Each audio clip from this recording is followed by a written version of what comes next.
The thunderous storm rolled across the Montana plains as Hattie Harding clutched her bleeding side, her vision blurring with each staggering step toward the only light visible for miles.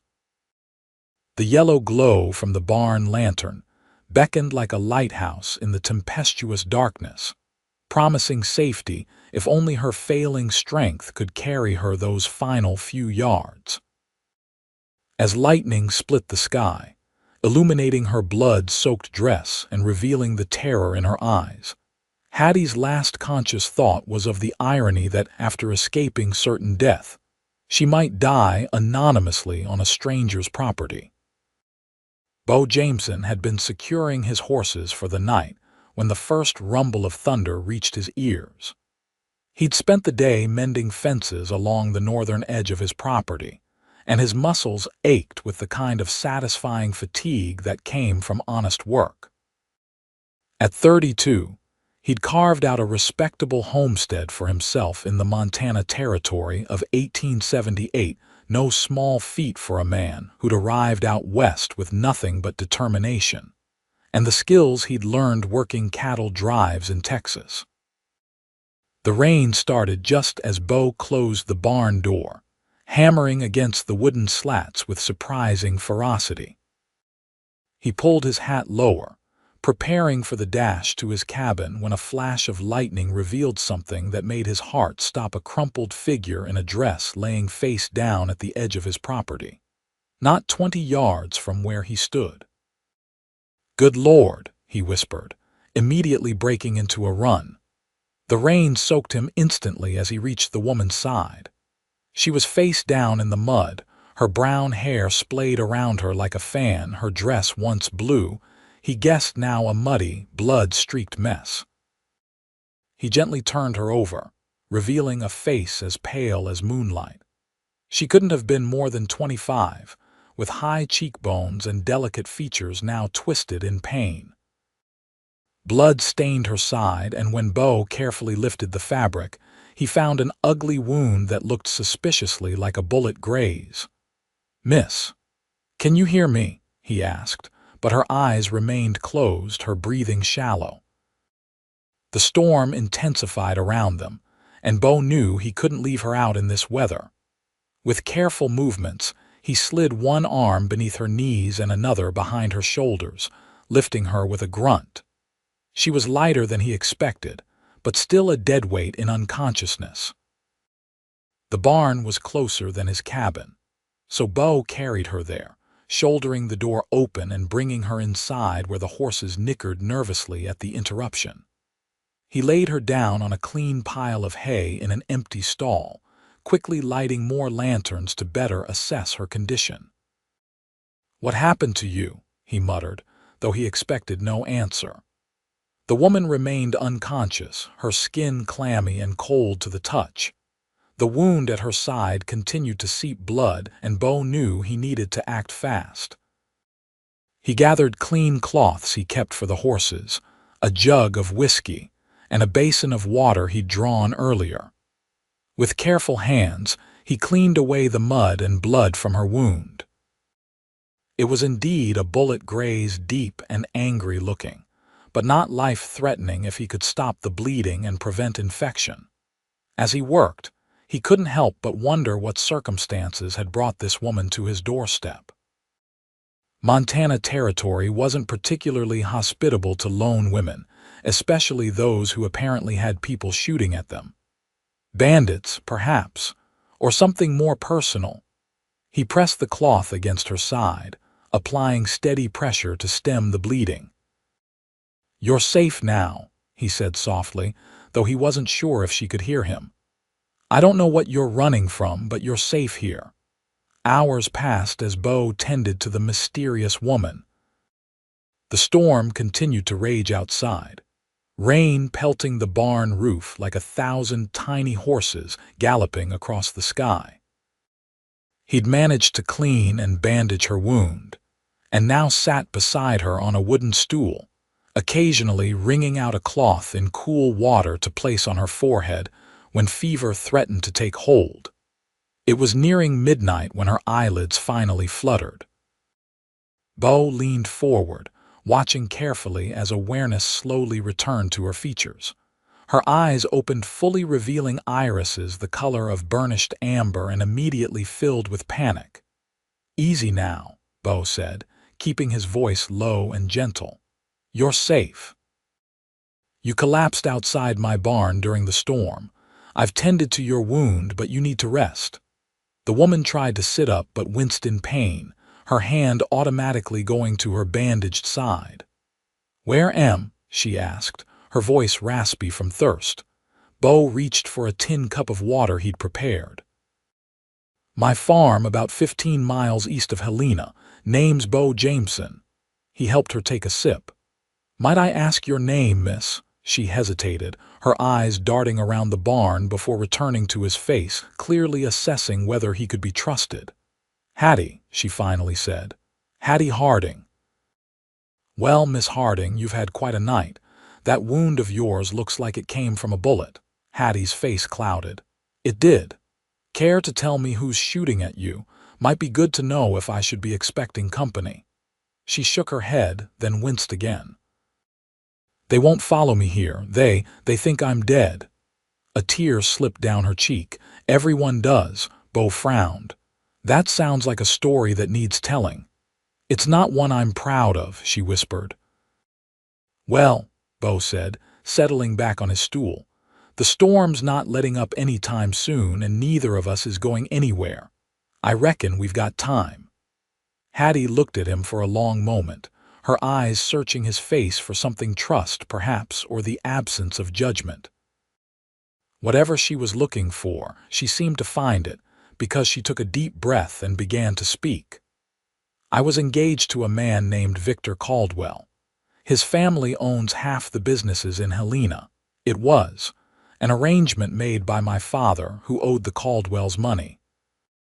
Her voice grew stronger as she continued. "I discovered Victor was involved in something terrible, smuggling Chinese laborers across the border and selling them to mining operations. When I confronted him, he—" Her voice broke. "He tried to kill you," Bo finished quietly. Hattie nodded. "He shot at me, but I managed to escape. I ran for miles before I saw the light from your barn." Bo absorbed this information, his jaw tightening. He'd heard rumors about the Caldwell family's business practices, but had kept to himself. He was a simple rancher, wanting no part in the politics or criminal dealings of the territory's wealthier families. "You'll be safe here," he said firmly. "The Caldwells don't come out this way. Too much honest work for their liking." That earned him a faint smile from Hattie, which transformed her face and made Bo suddenly aware of how beautiful she was, even in her current state. "Thank you," she said. "I don't know how I'll repay your kindness." "No need," he replied, standing up and stretching his stiff muscles. "Getting you well is payment enough. Now try to rest. I'll keep watch through the night." And true to his word, Bo stayed beside Hattie's makeshift bed of hay, watching over her as the storm gradually subsided.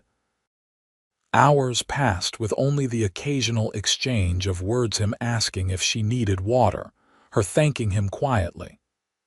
As the first hints of dawn began to lighten the eastern sky, Bo noticed that the rain had finally stopped.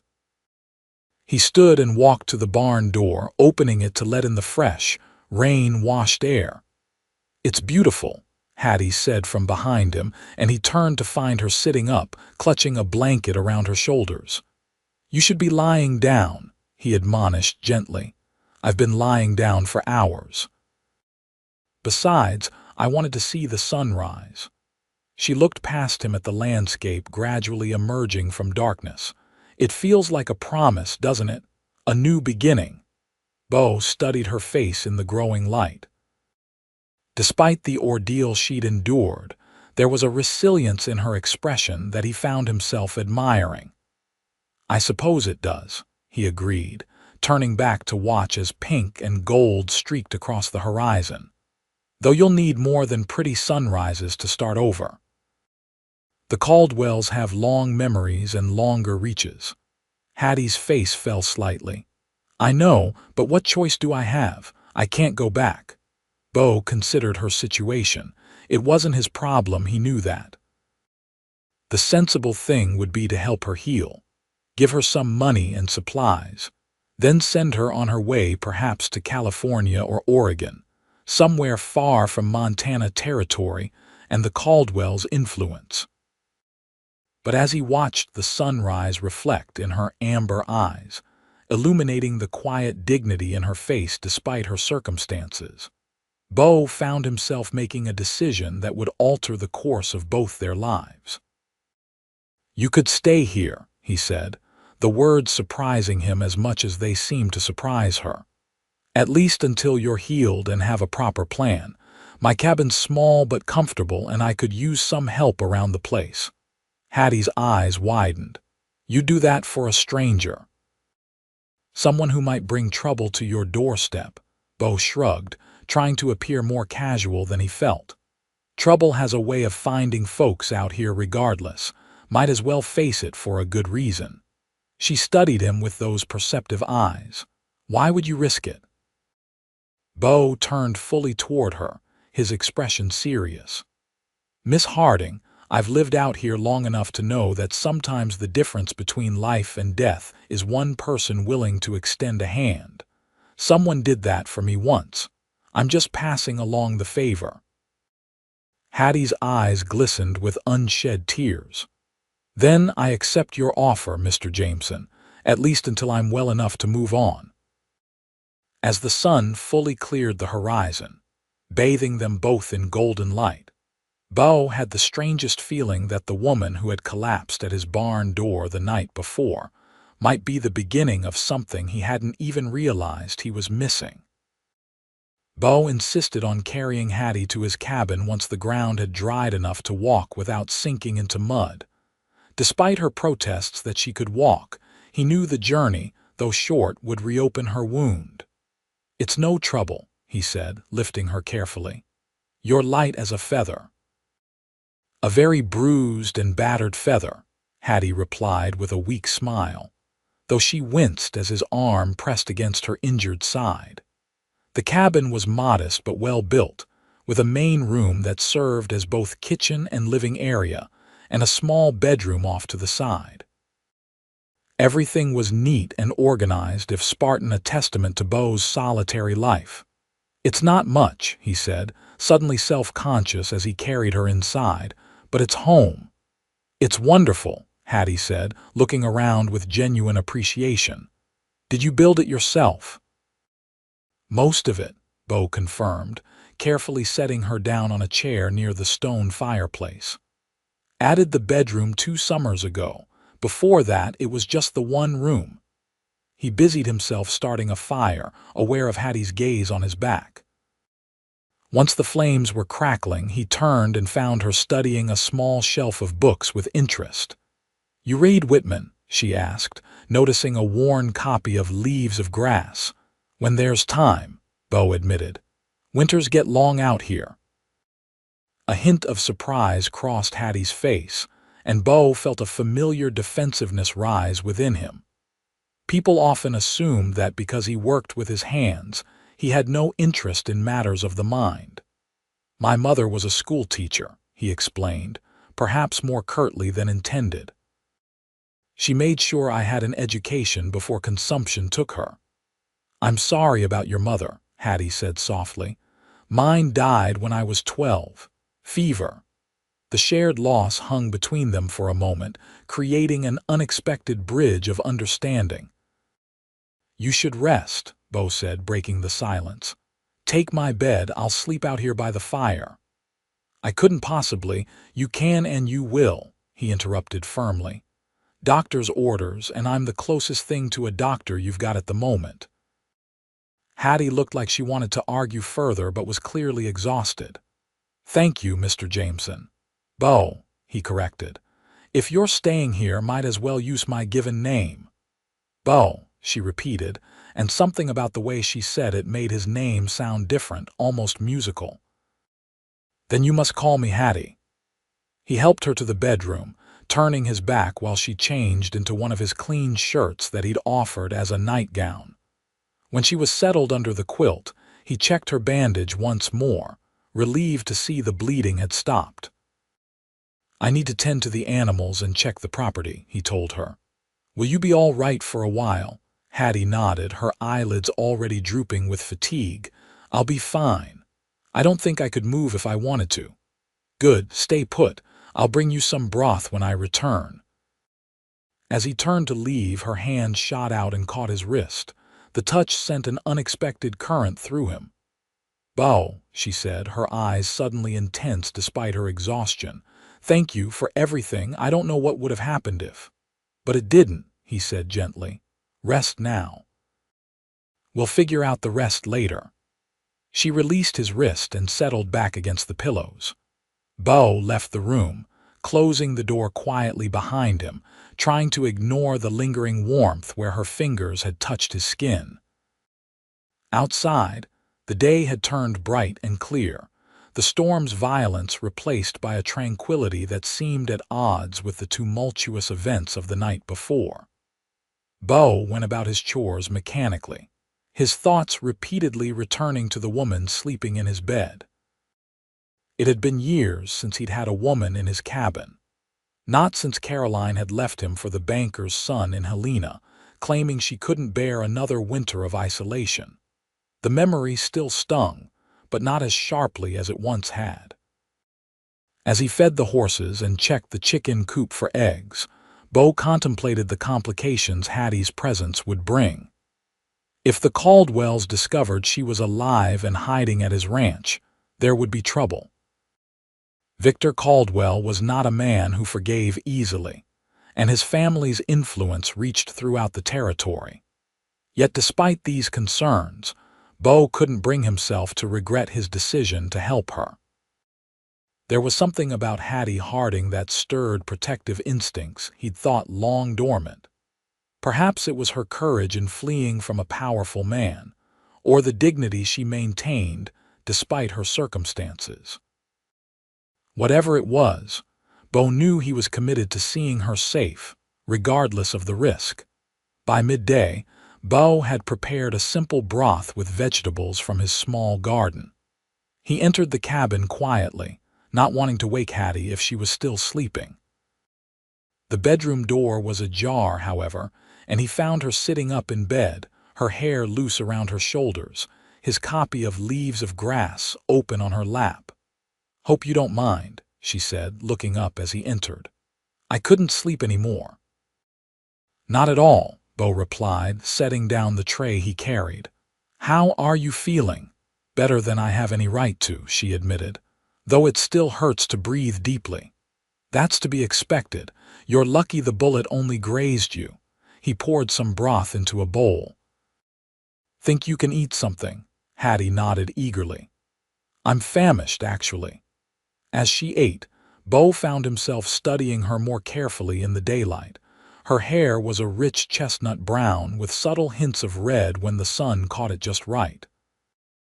Her eyes, which he'd thought were simply brown in the dim barn light, revealed themselves to be a complex amber with flecks of gold. Despite the ordeal she'd endured, there was a natural grace to her movements that spoke of good breeding and education. "You're staring, Mr. Jameson," she said without looking up from her bowl. Bo felt heat rise to his cheeks. "Forgive me, it's been a while since I've had company." "How long have you lived alone out here?" she asked, setting aside the now empty bowl. 5 years on this property. Before that, I worked cattle drives across Texas and up through Colorado." He sat in the small chair beside the bed. "What about you? You're not from Montana originally, are you?" Hattie shook her head. "St. Louis. My father moved us here 3 years ago after my mother died. He thought the frontier would offer new opportunities." A shadow crossed her face. "Instead, he found gambling debts and alcohol, and I found myself promised to Victor Caldwell to settle what my father owed." "That's no basis for a marriage," Bo said, frowning. "No," Hattie agreed quietly. "But fathers have been selling daughters in more elegant ways for centuries, haven't they? At least mine was honest about the transaction." There was a bitter edge to her words that revealed the depth of her hurt. "Where is your father now?" "Dead. Pneumonia took him last winter." She looked down at her hands. "I should have left then, but I had nowhere to go. The Caldwells offered me a position as a companion to Victor's mother until the wedding. I thought it was kindness." She laughed humorlessly. "I was a fool." "You were alone and doing the best you could," Bo corrected gently. "There's no shame in that." Hattie looked up at him, her eyes searching his face as if trying to determine his sincerity. Whatever she saw there seemed to satisfy her, because her expression softened. "You're an unusual man, Bo Jameson." "How's that? Most men I've known would have either turned me away or—" She hesitated, expected something in return for their help. Bo's jaw tightened at the implication.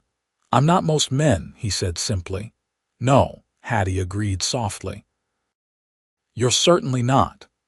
The days that followed fell into a simple routine. Bo would rise at dawn, tend to the morning chores, then prepare breakfast for himself and Hattie. She was confined to bed the first 2 days, but by the third insisted on sitting at the table for meals, dressed in a pair of Bo's trousers that he'd altered with suspenders and one of his shirts, her own blood-stained dress being beyond salvation.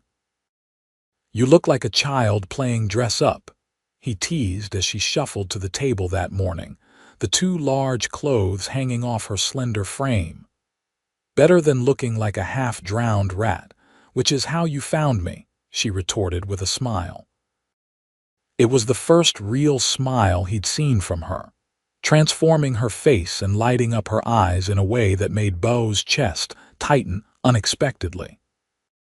By the end of the first week, Hattie had graduated from sitting at the table to insisting on helping with indoor chores that didn't strain her healing wound.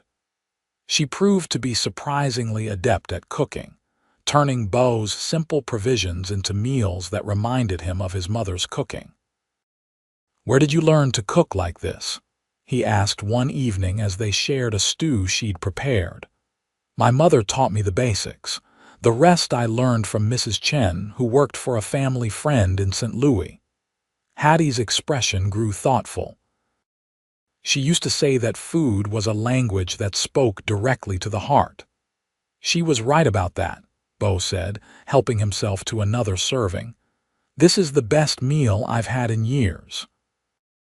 Hattie flushed with pleasure at the compliment, and Bo found himself wanting to say more things that would bring that color to her cheeks.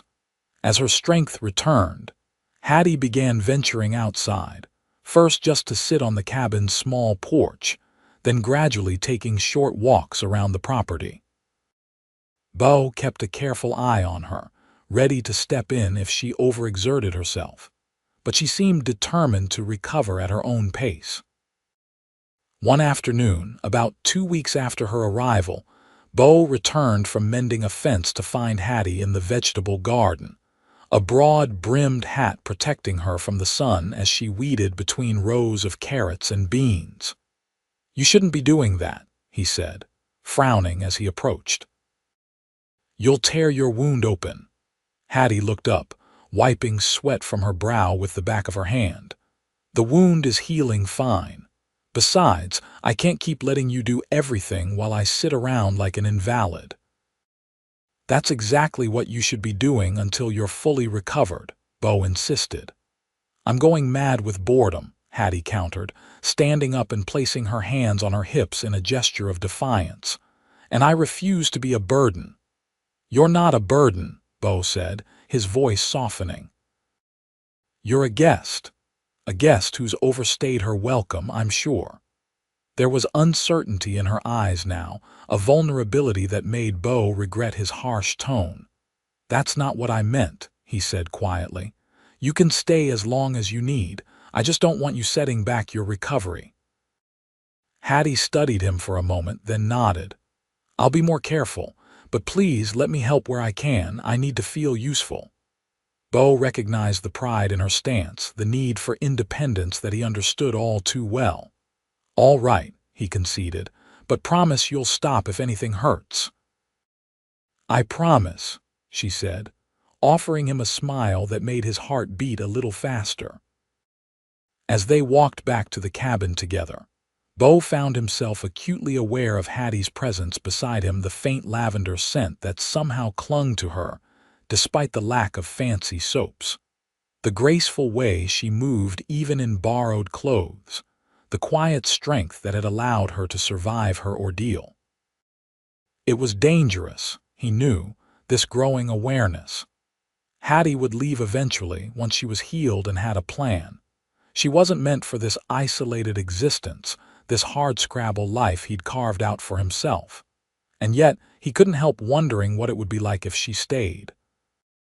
That evening, as they sat on the porch watching the sunset paint the sky in shades of orange and purple, Hattie broke the comfortable silence that had settled between them. "I've been thinking," she said, her voice cautious, "about what happens next." Bo felt a tension settle in his shoulders. "And what have you decided?" "I can't hide forever," she said, turning to look at him directly. "Sooner or later I'll need to face what happened." "You mean confront Victor Caldwell?" Bo frowned. "That's too dangerous. The man tried to kill you once already." "Not confront him directly," Hattie clarified. "But what he's doing, the smuggling, the exploitation, it needs to be stopped. I have evidence, records I saw in his office before I fled. Names, dates, payments. Evidence you could take to the authorities," Bo realized, understanding her intention. Hattie nodded. "The territorial marshal in Helena is one of the few officials not in the Caldwell's pocket, if I could reach him." "It's still risky," Bo pointed out. "Victor Caldwell will be watching for you." "Which is why I need your help," Hattie said, her eyes meeting his. "I can't do this alone." Bo was silent for a long moment, weighing the dangers against his growing resolve to help this woman who had literally fallen at his doorstep. The sensible part of him knew he should encourage her to leave Montana altogether, to start fresh somewhere beyond the Caldwell's reach. But another part, a part that seemed to grow stronger each day she remained under his roof, recognized the courage it took for her to want to stand against such powerful enemies. "What exactly did you have in mind?" he finally asked. Relief flooded Hattie's face. "First, we need to get a message to Marshal Donovan without alerting the Caldwells. Then, when it's safe, I need to return to Helena and retrieve the evidence I hid before escaping." "You hid evidence?" Bo raised an eyebrow, impressed despite his concerns. "Where?" "In a loose floorboard beneath my bed at the Caldwell's house. It was the only place I could think of when I heard Victor coming up the stairs." Bo considered this new information, his mind already turning over possible approaches. Getting a message to Donovan might not be too difficult. "I make a supply run to Helena every few weeks. No one would question my presence in town." "When were you planning to go next?" "Not for another week, but I could go sooner if needed." Hattie shook her head. "A week is fine. It gives me more time to heal." She hesitated, then added softly, "and to prepare for what comes after." "What does come after?" Bo asked, voicing the question that had been on his mind. "Assuming the marshal acts on your evidence and the Caldwells face justice." Hattie's gaze drifted to the horizon, where the last light of day was fading into dusk. "I don't know," she admitted. "I hadn't planned beyond survival when I ran that night." The honesty in her answer touched something in Bo, a recognition of the uncertainty that had shaped his own journey west years ago.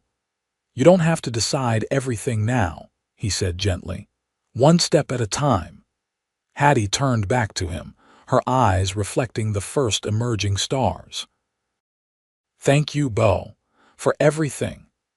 He nodded, not trusting himself to speak without revealing too much of the feelings that were gradually taking root in his heart.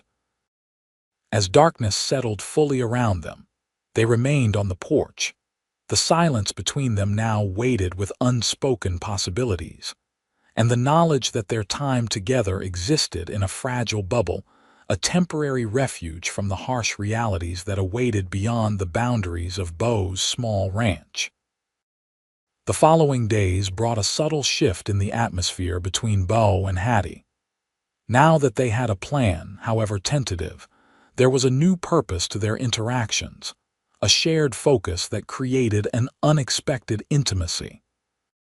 They spent evenings at the kitchen table, Bo sketching rough maps of Helena while Hattie described the layout of the Caldwell mansion and the routines of its inhabitants. Victor usually meets with his business associates on Tuesday evenings, she explained, pointing to Bo's drawing of the main street. They gather at the Silver Dollar Saloon in a private room in the back. He's rarely home before midnight on those nights. That could be our opportunity, Bo mused.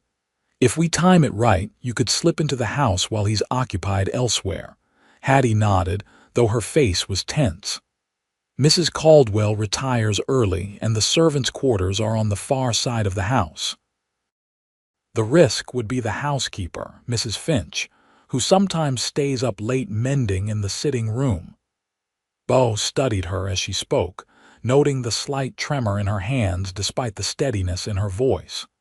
"We don't have to do this if you're not ready," he said softly. "No one would blame you for walking away." Hattie's eyes flashed with sudden determination. "I would blame myself. Those Chinese laborers Victor smuggles in, they have no one to speak for them. I may be afraid, but I'm also free and alive, which is more than can be said for many of them."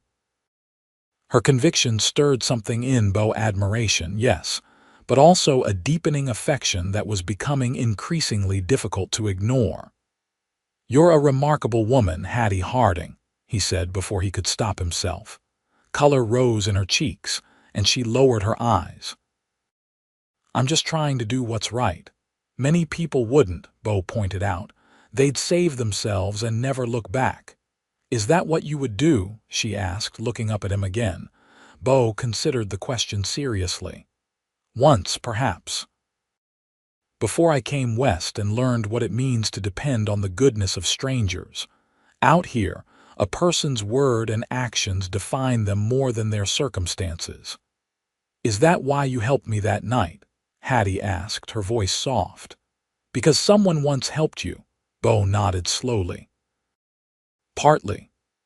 When I first arrived in Montana, I was robbed of everything I had, which wasn't much to begin with.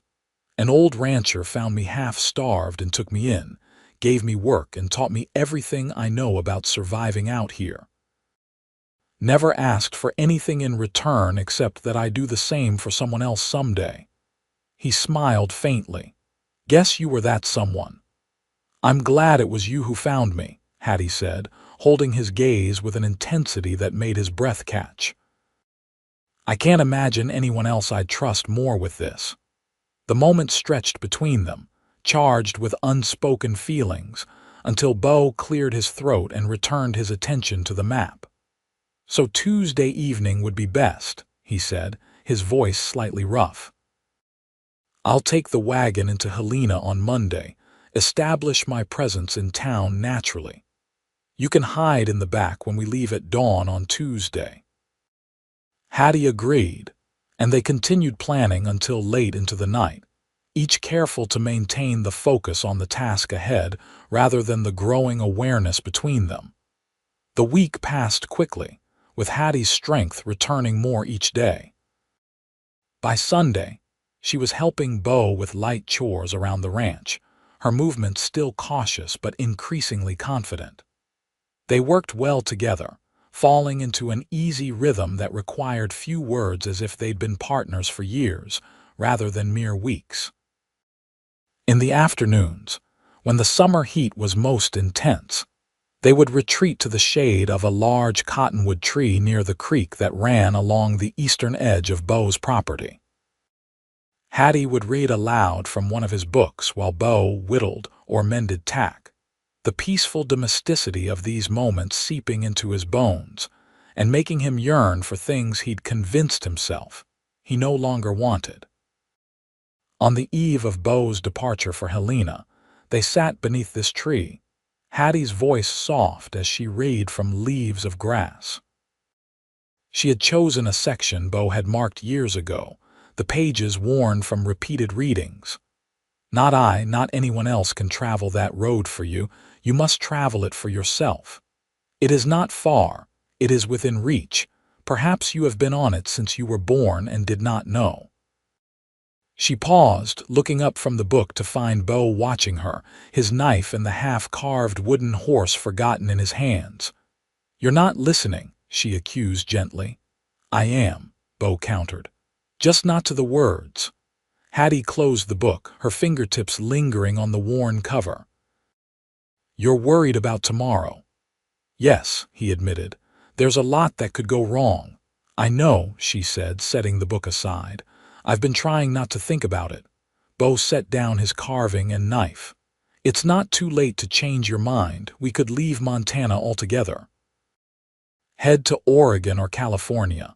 Start fresh where the Caldwells have no influence."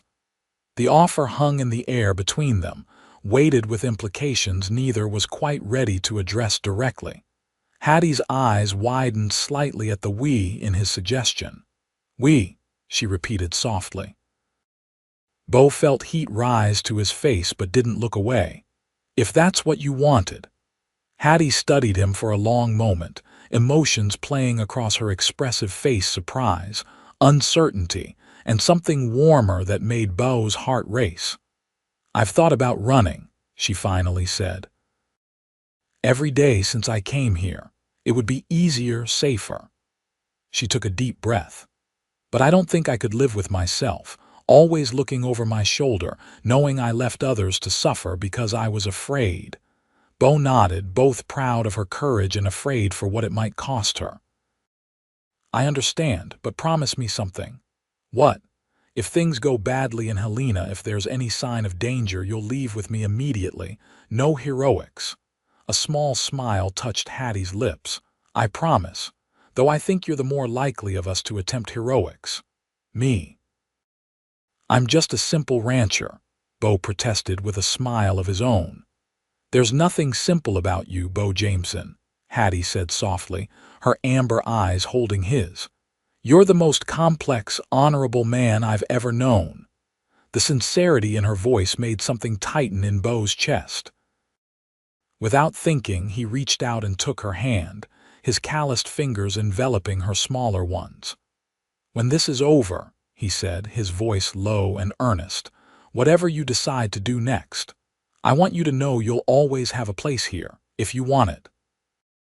Hattie's fingers tightened around his. "Are you asking me to stay?" "I'm asking you to consider it," Bo clarified, his heart hammering against his ribs. "Once you're truly free to choose." A single tear slipped down Hattie's cheek, catching the dappled sunlight that filtered through the leaves above them. "I've been alone for so long," she whispered. "Even before my father died, even surrounded by people in the Caldwell house, until I found you, or you found me, I suppose." Bo reached up with his free hand and gently brushed away the tear with his thumb. The touch was feather light, but Hattie leaned into it slightly, her eyes never leaving his. "Whatever happens in Helena," she said, her voice stronger now, "I want you to know these weeks with you have been the most peaceful, the most real I've ever experienced. You gave me that gift along with my life." The intensity of her gaze, the warmth of her skin beneath his fingertips, it was too much for Bo to resist. Slowly, giving her every opportunity to pull away, he leaned forward and pressed his lips to hers in a gentle, questioning kiss. For a heartbeat, Hattie remained still, and Bo feared he had misread the moment entirely. But then she sighed against his mouth and returned the kiss, her free hand coming up to rest lightly on his chest. The kiss was brief and tender, a promise rather than a demand, but when they parted, Bo felt as though something fundamental had shifted between them.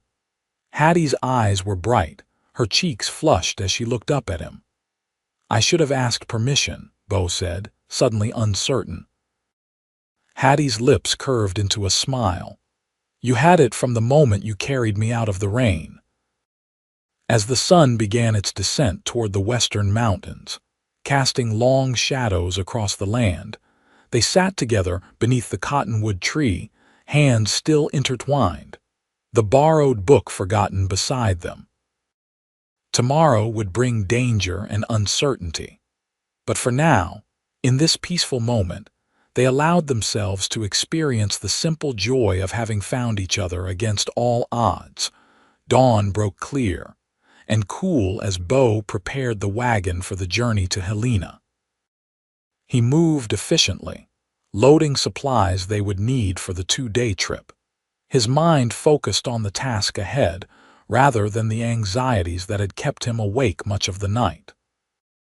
Hattie emerged from the cabin dressed in clothes they had improvised together, a pair of men's trousers belted tightly at the waist, one of Bo's shirts tucked in and rolled at the sleeves, and a vest that almost concealed her feminine figure. With her hair tucked beneath a wide-brimmed hat and her face partially obscured by a bandana, she could pass for a young man from a distance. "How do I look?" she asked, attempting a swagger that made Bo smile despite his tension. "Like the skinniest cowhand I've ever seen," he replied, securing the last of their provisions. "But it should work well enough. Most folks don't look too closely at strangers passing through." Hattie climbed onto the wagon seat beside him, her movements still careful around her healing wound. "I can't believe we're actually doing this," she said, her voice low and tight with nervous energy. Bo picked up the reins but paused before setting the horses in motion. "It's not too late to change the plan," he reminded her. Hattie shook her head firmly. "We've come this far. I need to see it through." With a nod, Bo clicked his tongue, and the horses started forward, the wagon creaking as it rolled away from the cabin. Hattie cast one glance back at the small homestead that had become her refuge, and Bo found himself wondering if they would ever see it together again. The journey to Helena took most of the day, the wagon moving steadily across the Montana landscape. They spoke little, each lost in their own thoughts about what lay ahead. By late afternoon, the distant buildings of Helena came into view, nestled in the valley below. "We'll stop at Jensen's boarding house for the night," Bo said as they approached the outskirts of town. "The owner, Martha Jensen, is discreet and doesn't ask questions. I've stayed there before when making supply runs." "Will she recognize me?"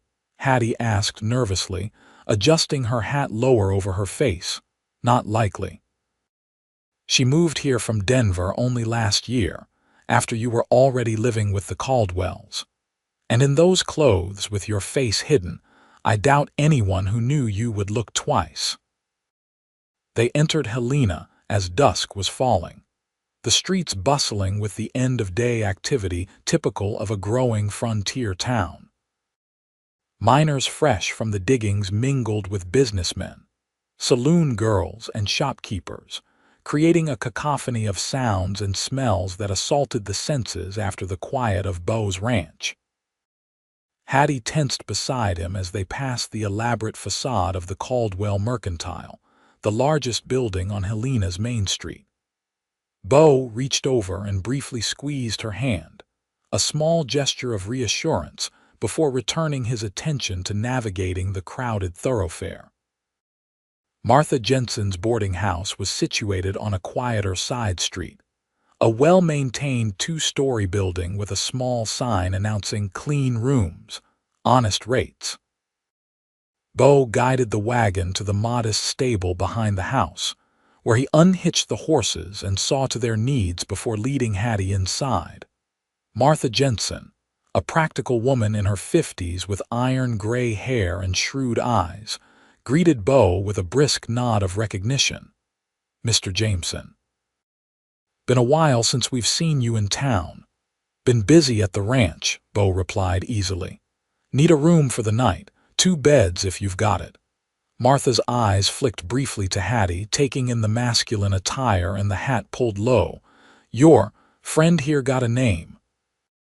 My nephew Henry, Bo said smoothly, using the name they'd agreed upon. Helping me with supplies. If Martha had any doubts about this explanation, she kept them to herself. Room at the top of the stairs, first door on the right. Breakfast at 7, not a minute later. Much obliged, Bo said, paying for the room and accepting the key she handed him. Once alone in the simple but clean room, Hattie removed her hat and bandana, running her fingers through her flattened hair with a sigh of relief. You did well, Bo told her, setting down their small traveling bags. No one gave you a second look. It's strange, Hattie said, moving to the window that overlooked the street. Being back in Helena, so close to everything, I feel exposed even in this disguise. We'll be careful, Bo promised. Tomorrow we make contact with Marshal Donovan, then retrieve your evidence. By this time tomorrow night we could be heading back to the ranch. Or running for our lives, Hattie added with a wry smile that didn't reach her eyes. Bo stepped closer, resisting the urge to take her in his arms. The kiss they'd shared beneath the cottonwood tree had changed something between them, created a new awareness that hummed like electricity whenever they were near each other. But now was not the time for such distractions. Get some rest, he said instead. Tomorrow will be challenging enough without exhaustion making it worse. Hattie nodded, moving away from the window to sit on one of the narrow beds. You should rest too. You did all the driving today. I will. But first I need to scout the area, make sure we haven't been noticed. Bo checked his pocket watch. The silver dollar will be busy now. Good time to observe without drawing attention. Be careful, Hattie said, her voice tight with worry. Always am, Bo replied with a reassuring smile. Lock the door behind me. Don't open it for anyone but me. As he slipped out into the gathering darkness of Helena's streets, Bo couldn't shake the sense that they were walking into something far more dangerous than either of them had anticipated. Victor Caldwell's reach was long, his influence pervasive throughout the territory. If he discovered Hattie was alive and back in Helena, Bo pushed the thought aside, focusing instead on the immediate task. The Silver Dollar Saloon was 2 blocks away, its windows glowing with lamplight, the sounds of piano music and raucous laughter spilling onto the street. He approached casually, just another cowboy looking for a drink at the end of a long day. Inside, the saloon was crowded with the usual assortment of miners, cowboys, and local businessmen. Bo ordered a whiskey and found a corner table where he could observe the room without drawing attention. His eyes were drawn to a private door at the back, which he knew from Hattie's description led to the room where Victor Caldwell conducted his more discreet business dealings. As if summoned by his thoughts, the door opened, and Victor Caldwell himself emerged, flanked by 2 men Bo didn't recognize. Caldwell was younger than Bo had expected, perhaps 30, with the sleek, well-fed look of a man who'd never known physical labor. His tailored suit and gold watch chain marked him as one of Helena's wealthier citizens, but there was a hardness to his eyes that spoke of cruelty rather than mere ambition. Bo watched as Caldwell made his way to the bar, nodding to various patrons who seemed eager for his acknowledgement. The man carried himself with the confidence of someone who believed themselves untouchable, protected by money and influence. Anything else I can get you, mister? A saloon girl had approached Bo's table, her painted smile professionally inviting.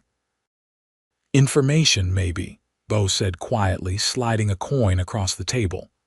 That fellow at the bar, the well-dressed one. Victor Caldwell, isn't it? The girl glanced over her shoulder, then back at Bo, her smile fading slightly. That's him. Word of advice, stay clear unless you've got business he's interested in. Mr. Caldwell doesn't much care for strangers.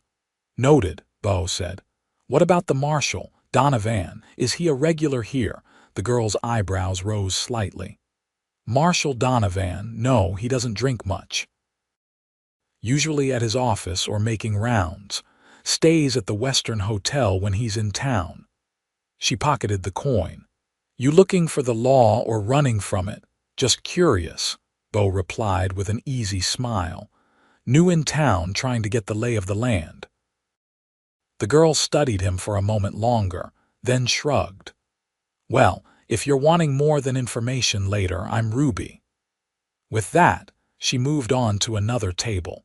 Bo finished his whiskey slowly, continuing to observe the room while appearing merely to enjoy the atmosphere. Victor Caldwell remained at the bar for another 20 minutes, engaged in conversation with various men who approached him with deference. Eventually, he departed through the main entrance, his two companions following close behind. Having learned what he could for the evening, Bo left the saloon and made his way to the marshal's office, noting its location on a quiet side street not far from the main thoroughfare.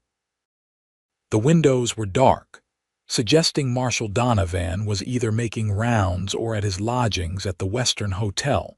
Satisfied with his reconnaissance, Bo returned to the boarding house, his mind working through the details of tomorrow's plan. He knocked softly at the door to their room, identifying himself quietly. The door opened immediately, revealing Hattie's anxious face. "You were gone so long," she whispered as he stepped inside. "I was beginning to worry." "Sorry," Bo said, removing his hat. "I wanted to be thorough." "I saw Victor Caldwell at the Silver Dollar." Hattie paled slightly. "Did he see you?" "No, he doesn't know me, and I was careful." Bo sat on the edge of his bed, removing his boots. "I confirmed the marshal is staying at the Western Hotel. We'll try to catch him there in the morning before he starts his rounds." Hattie nodded, sitting across from him on her own bed. "And then the Caldwell house. If the marshal agrees to help us, yes. If not." Bo left the alternative unspoken. "He'll help," Hattie said with more confidence than she likely felt. "William Donovan has a reputation for integrity. It's why the Caldwells haven't managed to buy him off or run him out of town." "Let's hope that reputation is deserved," Bo said, stretching his tired muscles. "We should sleep." "Dawn comes early." Hattie nodded, though she made no move toward her bed. Instead, she watched Bo with an intensity that made him pause. "What is it?" he asked gently. "I'm afraid," she admitted, her voice barely audible. "Not just of what might happen tomorrow, but of what comes after. Of the choices I'll have to make." Bo understood the weight behind her words. "Whatever happens, whatever you choose, I'll support you," he promised. Hattie's eyes glistened in the lamplight. "That's just it, Bo. I think I've already made my choice. If we survive tomorrow, if we succeed." She took a deep breath. "I want to come back to the ranch. With you." The simple declaration hung in the air between them, charged with meaning. Bo felt his heart swell with an emotion too complex to name. "Are you sure?" he asked, needing to be certain. "Ranch life isn't easy, even in the best of times." "I'm sure," Hattie said, her voice stronger now. "These past weeks, despite everything, have shown me what life could be, what happiness might look like." She smiled tremulously. "Besides, your garden needs attention, your cabin needs curtains, and you could use someone to read Whitman aloud while you whittle." Bo couldn't help but smile at her practical assessment. "When you put it that way, seems like I'd be a fool to let you go." Rising from his bed, he crossed the small space between them and knelt before her, taking both her hands in his. "Hattie Harding, if we make it through tomorrow, I'd be honored to have you return to the ranch with me, not as a guest, but as—" He hesitated, searching for the right words. "As a partner," Hattie finished for him. "In all things, in all things," Bo agreed softly, lifting her hands to his lips and pressing a kiss to her knuckles. "Now we have even more reason to be careful tomorrow." Hattie leaned forward and rested her forehead against his, a gesture of such simple intimacy that it nearly undid him. Promise me you won't take unnecessary risks, she whispered. I promise, he replied, though they both knew some risks would be unavoidable. They remained that way for a long moment, drawing strength from each other's presence, before reluctantly separating to prepare for sleep. As Beau extinguished the lamp, plunging the room into darkness save for the faint moonlight through the window, he allowed himself to imagine a future with Hattie beside him, a future that now seemed tantalizingly possible, if only they could navigate the dangers that awaited them with the coming dawn. Morning arrived with a gentle knock at their door, Martha Jensen's wake-up call for breakfast. Beau and Hattie prepared quickly, Hattie once again donning her disguise as Henry, Beau's young nephew. They ate in the boarding house dining room with 4 other guests, none of whom paid them any particular attention beyond polite nods of acknowledgement. We'll head to the Western Hotel first, Beau murmured as they left the boarding house. With luck, we'll catch Marshal Donovan before he starts his daily rounds.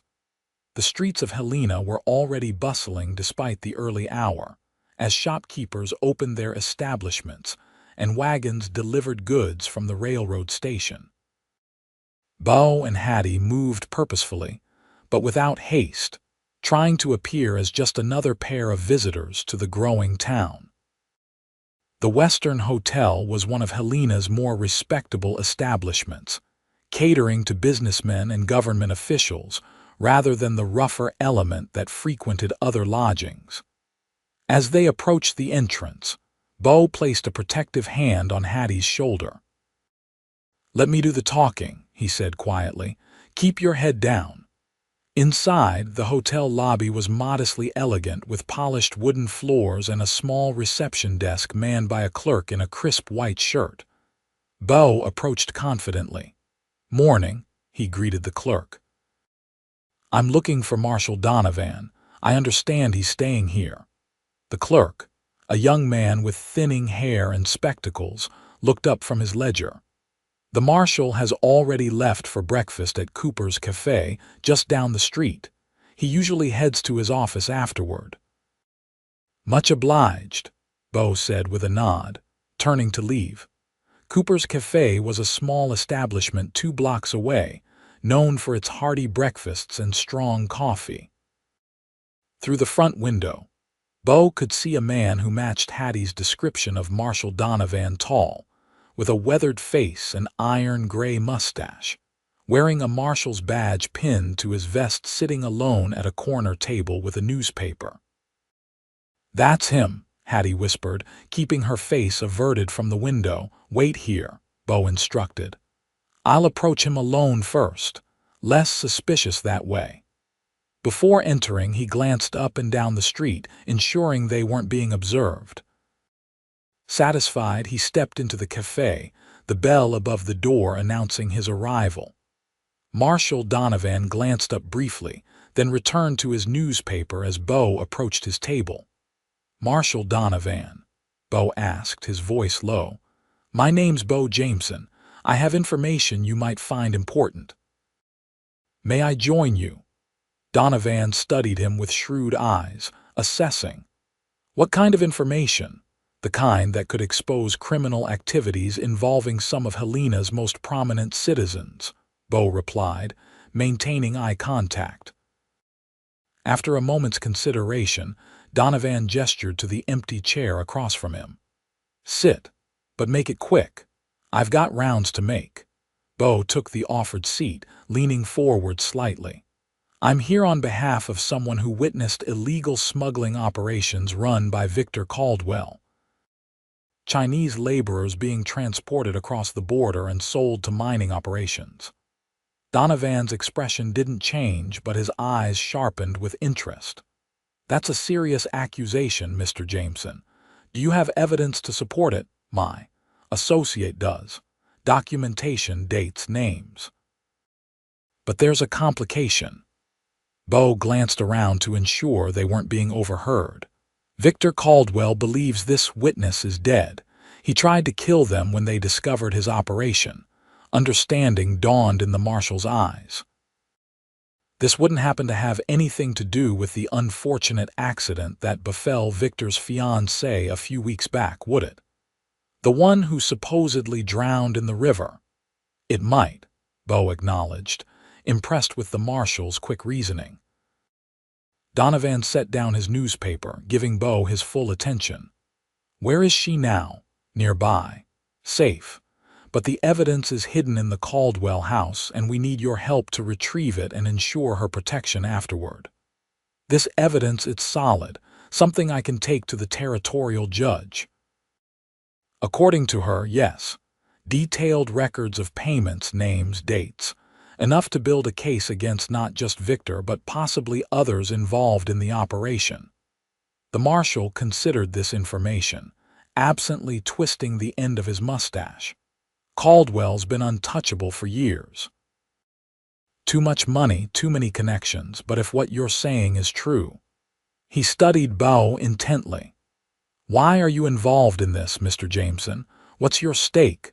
The question caught Bo off guard, though he should have anticipated it. He decided honesty was the best approach. Miss Harding collapsed on my property after escaping Caldwell. I helped her recover. The rest. He shrugged. Let's just say I've developed a personal interest in seeing justice done. A ghost of a smile touched Donovan's lips. I see. He glanced out the window, his expression turning serious again. Bringing down someone like Caldwell won't be easy, even with evidence. There are judges and officials in his pocket, not to mention business associates who benefit from his operations. But you're not in his pocket, Bo stated rather than asked. No, Donovan confirmed, which is why I haven't advanced beyond my current position despite my years of service. He sighed, then nodded decisively. All right, Mr. Jameson, I'm willing to help, but we do this by the book. I need to speak with Miss Harding, hear her account directly. She's waiting outside, Bo said, relief washing through him. But we need to be discreet if Caldwell learns she's alive. My office, Donovan decided. Back entrance, less chance of being seen. He rose, leaving money on the table for his meal. Meet me there in 20 minutes, and Mr. Jameson? Yes. I hope for both your sakes that this evidence is as compelling as you claim. Otherwise, you're asking me to risk my career on hearsay. It is, Bo assured him, standing as well. And we appreciate the risk you're taking. Outside, Hattie was waiting anxiously in the narrow alley beside the cafe. Her eyes searched Bo's face as he approached. Well, she asked, her voice barely audible. He's willing to help, Bo told her, the tension in his shoulders easing slightly. We're to meet him at his office in 20 minutes, back entrance. Hattie's relief was palpable. Thank God, I was beginning to think. She stopped abruptly, her eyes widening as she looked past Bo's shoulder. Bo, she whispered, urgency in her voice. It's Mrs. Finch, the Caldwell's housekeeper, coming this way. Bo turned slightly, spotting an older woman in a dark dress approaching along the main street, a market basket on her arm. Keep your head down, he instructed, positioning himself between Hattie and the approaching woman. Let's go. They moved quickly but not suspiciously down the alley, taking a circuitous route toward the marshal's office. Hattie's breathing was rapid beside him, her fear almost tangible. She didn't see me, she said after they'd put several buildings between themselves and the housekeeper. I'm almost certain. Let's not take chances, Bo replied, guiding her through the network of back streets that serviced Helena's businesses. They reached the rear entrance to the marshal's office without further incident. The door was unlocked as promised, and they slipped inside to find Donovan waiting for them in a small, Spartan office dominated by a desk covered with wanted posters and official correspondence. Miss Harding, he greeted Hattie with a respectful nod. I'm relieved to see you alive. Your drowning caused quite a stir in town. Hattie removed her hat, allowing her hair to fall free. Marshal Donovan, thank you for agreeing to meet with us.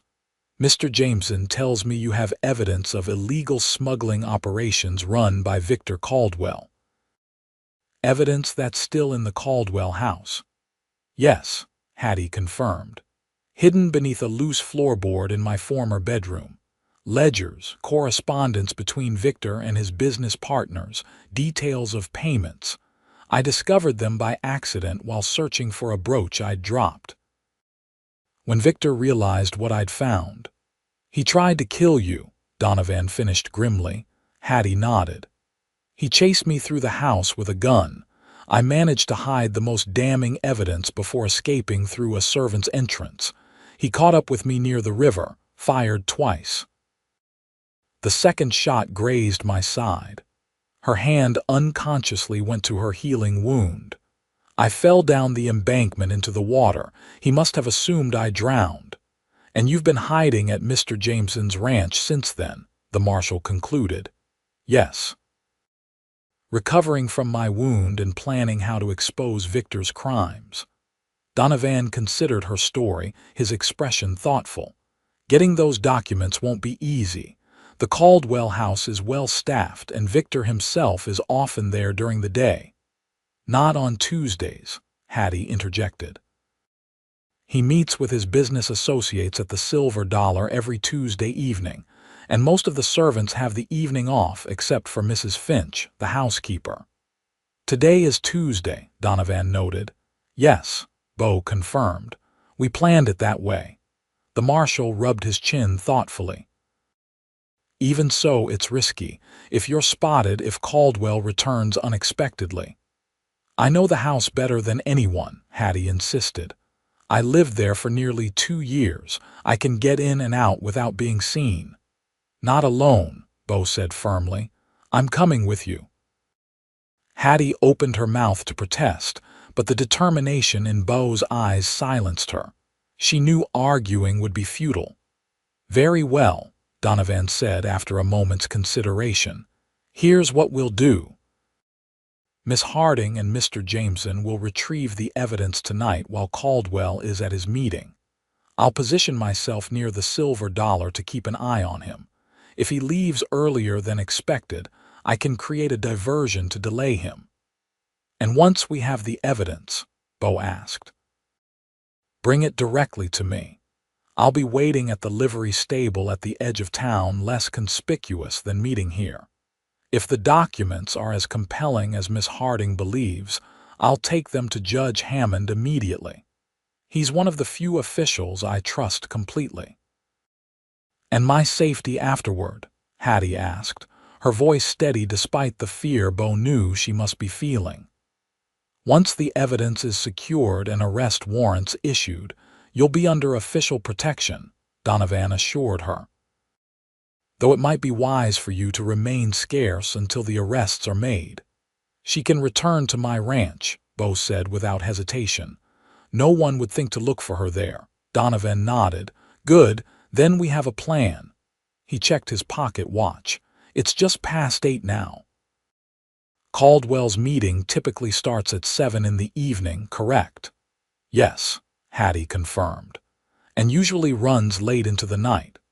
Then you should enter the house no earlier than 8 tonight. That gives you the rest of the day to prepare and for me to arrange a few precautions of my own." The marshal's eyes were sharp as he looked between them. "This is dangerous business you're undertaking. Victor Caldwell is not a man who forgives those who cross him."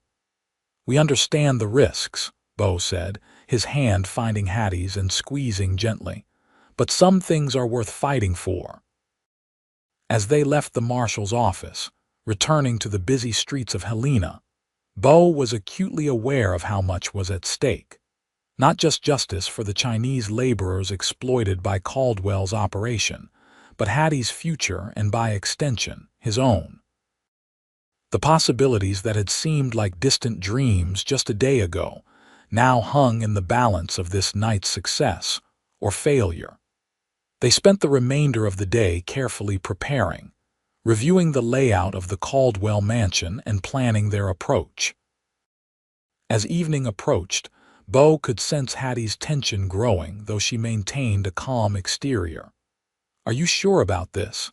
he asked her as they prepared to leave the boarding house, darkness having finally fallen over Helena.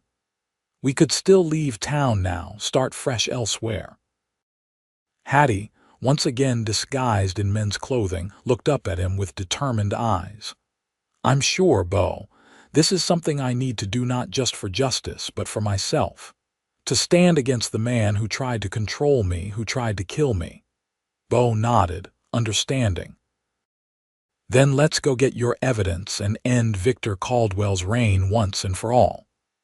As they stepped out into the night, the streets of Helena were quieter now. Most respectable businesses closed, the activity centered around the saloons and gaming halls.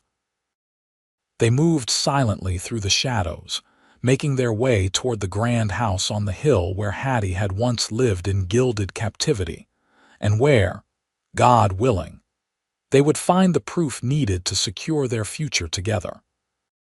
The Caldwell mansion loomed against the night sky, its windows mostly dark except for a few lamps burning on the first floor. Beau and Hattie approached from the rear, using the extensive gardens as cover. They paused at the edge of the property, observing the house for any signs of unusual activity. "Mrs. Finch will be in the sitting room at this hour," Hattie whispered, indicating a window on the east side of the house where a faint light was visible. "She always does her mending there until about 9, then retires to her quarters on the 3rd floor." "And your room?" Beau asked, scanning the second-story windows. "There," Hattie pointed to a darkened window on the west side. "The servants' staircase is our best approach. It leads up from the kitchen and is rarely used in the evenings." They made their way carefully across the manicured lawn, staying close to the hedges that bordered the garden. The kitchen door was locked, as expected, but Hattie produced a small key from her pocket. "I kept this when I fled," she explained in response to Beau's raised eyebrow. "I thought I might need to return someday." The key turned silently in the lock, and they slipped inside the darkened kitchen. Moonlight filtering through the windows provided just enough illumination to navigate the space. Beau could smell the lingering aromas of the evening meal, roast beef and fresh bread, reminders of the comfortable life Hattie had left behind when she fled. "This way," she whispered, leading him to a narrow door almost hidden in the shadow of the pantry. The servants' staircase was steep and narrow, the wooden steps creaking slightly despite their careful tread. Beau winced at each sound, his senses heightened by the danger of their situation. At the top of the stairs, Hattie paused, listening intently before opening the door that led to the second-floor corridor. The hallway was dimly lit by a single wall sconce, the thick carpet muffling their footsteps as they moved quickly toward Hattie's former room. The house was eerily quiet, the silence broken only by the distant ticking of a grandfather clock. Somewhere below, Hattie's hand trembled slightly as she turned the doorknob to her room, but the door opened easily. Inside, the space was exactly as she had left it, a feminine sanctuary of lace and pastels that seemed to belong to another life entirely. "It's strange," she whispered as they closed the door behind them. "They haven't changed anything. It's as if they're preserving it like a shrine to the drowned fiancé." "Or they're keeping up appearances," Beau suggested, keeping his voice low. "Maintaining the fiction that your death was a tragic accident rather than an attempted murder." Hattie nodded grimly, then moved purposefully toward the bed. "Help me move this," she said, grasping one end of the heavy wooden frame. Together, they shifted the bed a few feet to reveal the floorboards beneath. Hattie knelt, her fingers finding a specific board and prying it up to reveal a small cavity underneath. "Thank God," she breathed, reaching into the space and withdrawing a bundle wrapped in oilcloth. "It's still here." Beau helped her replace the floorboard and move the bed back to its original position, while she tucked the precious documents inside her shirt. They worked quickly and silently, both aware that each passing minute increased their risk of discovery. "Now we need to get out the same way we came in," Hattie said, straightening the bed covers to remove any evidence of their presence. Just as they were preparing to leave, the distinct sound of the front door opening reached them, followed by voices in the entryway below, male voices, one of which Hattie clearly recognized, her face draining of color. "Victor," she whispered, fear evident in her eyes. "He's back early." Beau's mind raced. The servants' staircase was their planned escape route, but to reach it they would need to cross the hall, potentially in full view of anyone coming up the main staircase. "Is there another way out?" he asked urgently. Hattie shook her head. "Just the main staircase and the servants' stairs, and the window, but it's a long drop to the garden." The voices grew louder along with footsteps on the main staircase. They were coming up. "The closet," Hattie hissed, pulling Beau toward a door on the far side of the room. "Quickly." They slipped inside the walk-in closet just as the bedroom door opened. Through a crack between the closet doors, Beau could see Victor Caldwell enter, accompanied by another man he didn't recognize. Both were in evening attire, though Victor's tie was loosened, suggesting they'd left the silver dollar earlier than usual. "I tell you, Lawrence, it's a perfect opportunity," Victor was saying, his voice smooth and cultured. "With the new shipment coming next week, we can double our usual output. The mines are desperate for workers since that cave-in scared off half the white laborers. It's risky, expanding so quickly," the other man, Lawrence, replied cautiously. "Marshal Donovan's been asking questions around town." Victor laughed dismissively. "Donovan is a relic, all bluster, no bite. Besides, I have Judge Wilson in my pocket. Even if Donovan managed to build a case, it would never see trial." Inside the closet, Beau felt Hattie tense beside him. He placed a steadying hand on her arm, a silent reminder to remain still and quiet.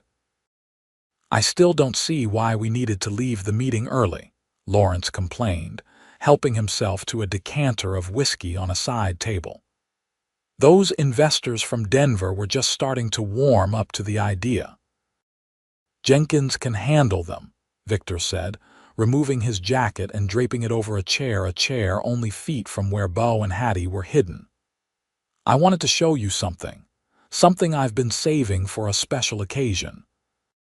He crossed to a painting on the wall, a pastoral landscape that seemed innocuous enough, and swung it aside to reveal a small safe. Beau felt Hattie's intake of breath more than heard it. Clearly, this was something she hadn't known about during her time in the house. Victor worked the combination, opened the safe, and withdrew a small leather pouch. "The first diamonds from our new arrangement with the South Africans," he announced proudly, spilling several glittering stones onto his palm.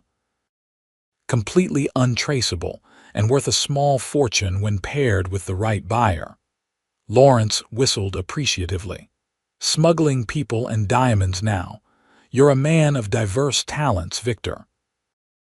"Diversification is the key to lasting wealth," Victor replied, returning the diamonds to the pouch and the pouch to the safe. "Speaking of which, have you reconsidered my offer to join the Chinese operation more directly? The profits are substantial, and with your connections in Sacramento." Their conversation continued, but Beau's attention was drawn to Hattie, whose breathing had become more rapid.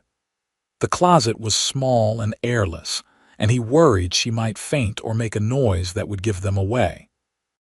"Still can't believe that fiancée of yours stumbled onto the ledgers," Lawrence was saying, drawing Beau's focus back to the men in the bedroom. "Lucky for you she took that tumble into the river." Victor's face hardened.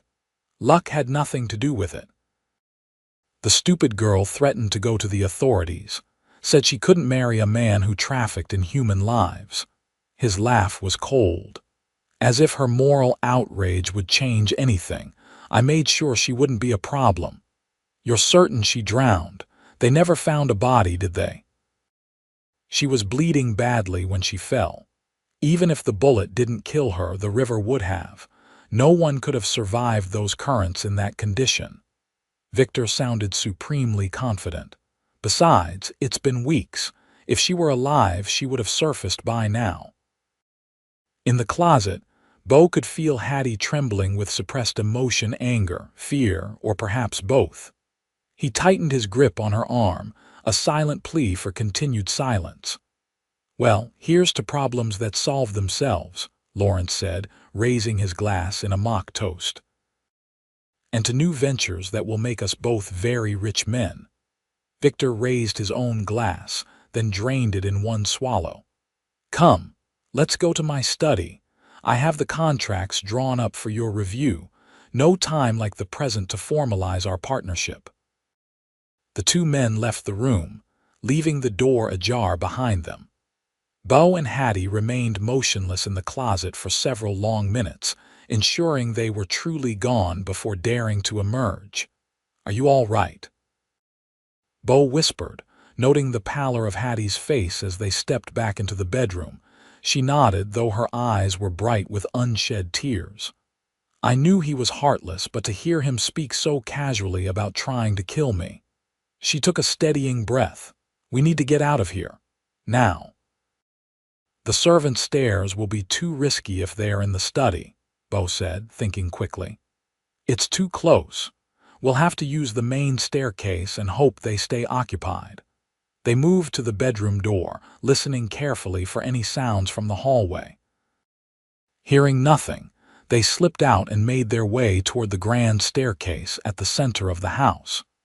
They had just reached the top of the stairs when a door opened at the far end of the corridor, Victor's study.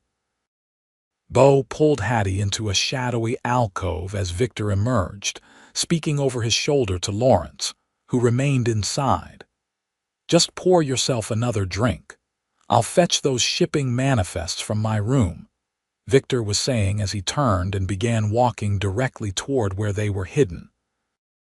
Hattie's hand found Bo's, her fingers cold with fear. They pressed deeper into the alcove, praying the shadows would conceal them as Victor passed. For a moment, it seemed their luck would hold. Victor walked by without a glance in their direction. But then fate intervened in the form of Mrs. Finch, the housekeeper, who appeared at the bottom of the stairs. "Mr. Caldwell," she called up. "I was just about to retire for the night. Is there anything you or your guest require before I do?" Victor paused, turning back, and in that moment, his gaze swept the alcove where Bo and Hattie stood frozen. For a heartbeat, Bo thought they remained undetected. Then Victor's eyes widened in shock as he recognized Hattie despite her disguise. "You!" he gasped, his hand automatically reaching for a weapon that wasn't there. "You're supposed to be dead." There was no time for subtlety now.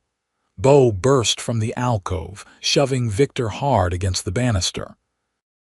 The younger man stumbled, caught off balance, but quickly recovered, his face contorting with rage. "Run!" Bo shouted to Hattie, who hesitated only a moment before dashing for the stairs. Victor lunged for her, but Bo intercepted him, the two men grappling at the top of the staircase. Below, Mrs. Finch screamed in alarm as Hattie raced past her toward the front door. "Lawrence," Victor bellowed. "She's alive, stop her." Bo could hear footsteps from the study as the other man responded to Victor's call. With a surge of desperate strength, he landed a solid punch to Victor's jaw, sending the man stumbling backward. It bought him just enough time to turn and follow Hattie down the stairs. They burst through the front door together, the cool night air a shock after the tension inside. Behind them, the sounds of pursuit grew louder, Victor shouting orders, Lawrence's heavier footsteps on the stairs, Mrs. Finch's continued cries of alarm. "This way," Bo gasped, pulling Hattie toward a stand of trees at the edge of the property. "If we can reach the street, we might lose them in town." They ran across the manicured lawn, the bundle of documents secure inside Hattie's shirt. Just as they reached the trees, a shot rang out, the bullet splintering bark inches from Beau's head. "Keep going," he urged, pulling Hattie deeper into the shadows. They emerged onto a side street, gasping for breath. The sounds of pursuit had faded slightly, but they knew it was only a temporary reprieve. Victor would raise the alarm, and soon the entire town would be searching for them. "We need to get to the livery stable," Hattie panted. "Marshal Donovan is waiting there." They moved as quickly as they dared through Helena's darkened streets, keeping to the shadows and avoiding the more populated areas near the saloons. Beau's mind raced with contingency plans. If they couldn't reach Donovan if they were cornered. The livery stable appeared ahead, a dark silhouette against the night sky. As they approached, a figure stepped out from beside the building. Marshal Donovan, his badge glinting in the moonlight. "Did you get it?" he asked without preamble. "Yes," Hattie said, producing the oilcloth bundle from inside her shirt. "But Victor saw us. He knows I'm alive." Donovan's expression grew grim. "Then we need to move fast. I have horses saddled and ready inside." He led them into the stable where 3 horses stood prepared for travel. "I was watching the silver dollar when I saw Caldwell and his associate leave earlier than expected. I had a bad feeling, so I came straight here to prepare." "Victor has evidence of diamond smuggling too," Beau informed him, quickly mounting one of the waiting horses. "We overheard him talking about a new arrangement with South Africans." "Diamonds?" Donovan's eyebrows rose as he helped Hattie onto her horse. "That's federal territory. Even better." He took the bundle of documents from Hattie, securing them inside his coat. "I'll take these directly to Judge Hammond. With 2 separate criminal enterprises documented, even Victor's connections won't save him." "What about us?" Hattie asked, adjusting her seat in the saddle. "Victor will have men searching every road out of town." "That's why you're not taking the roads," Donovan replied. "There's a game trail that runs along the creek bed to the east. Follow it until you reach Miller's Crossing, then cut north. It's rough country, but it'll keep you away from the main roads where Caldwell's men will be looking." In the distance, they could hear shouting the search for them was expanding from the Caldwell property into town. "Go," Donovan urged, mounting his own horse. "I'll head west to draw attention away from your escape. With luck, by this time tomorrow, Victor Caldwell will be in custody and this nightmare will be over for you both." "Thank you, Marshal," Hattie said earnestly, "for believing me, for helping us." Donovan nodded grimly. "Justice is blind, Miss Harding, or it's supposed to be. Now go, before they find us here." Beau and Hattie rode out the back of the livery stable, keeping to the darkest streets as they made their way toward the eastern edge of town. Behind them, they could hear the growing commotion as Victor organized a search party, his voice carrying in the night air, promising rewards for information about the criminals who had broken into his home. As they reached the creek bed Donovan had described, leaving the lights of Helena behind, Beau allowed himself a moment of hope. They had the evidence. Donovan was taking it to a judge he trusted. If all went well by the time they reached his ranch, the wheels of justice would be in motion. He glanced at Hattie, riding silently beside him, her face determined despite the danger they still faced. In that moment, with moonlight silvering her profile and courage evident in every line of her body, Beau knew with absolute certainty that he loved her, this remarkable woman who had collapsed at his barn door, who had fought her way back from the brink of death, who now rode beside him into an uncertain future. Whatever came next, they would face it together. And somehow, that knowledge made even the darkest night seem full of promise. The journey back to Beau's ranch was arduous, made more challenging by the need to avoid the main roads where Victor Caldwell's men might be searching. They followed the game trail along the creek bed, as Marshal Donovan had advised, the narrow path requiring careful navigation even in daylight. At night, with only moonlight to guide them, progress was painfully slow. By dawn, they had reached Miller's Crossing, a shallow ford where the creek intersected with a lesser-used trail heading north. They paused there to rest the horses and themselves, both too exhausted for conversation. Hattie's face was pale with fatigue, her healing wound clearly paining her after hours in the saddle, but she made no complaint. "We should rest for a few hours," Bo suggested, helping her dismount. "The horses need it, and so do you." Hattie nodded wearily, sinking down onto a fallen log while Bo tended to the horses. He spread a blanket for her in the shelter of a large pine, then took the first watch while she slept fitfully, her face troubled even in repose. When the sun was high overhead, they continued their journey, cutting north across rough country toward Bo's ranch. The day was hot, the Montana summer in full force, and they stopped frequently to rest in whatever shade they could find.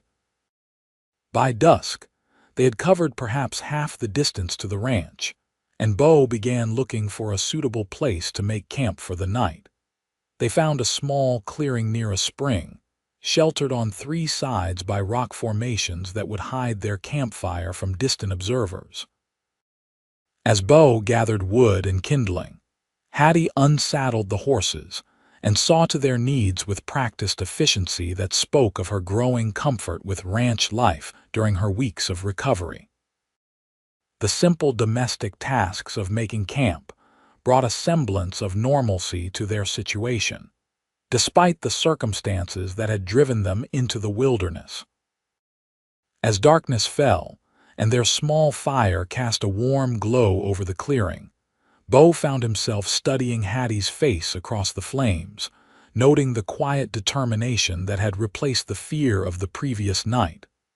"What are you thinking about?" he asked softly. Hattie looked up from the coffee she was brewing, her amber eyes reflecting the firelight. "About how strange life is.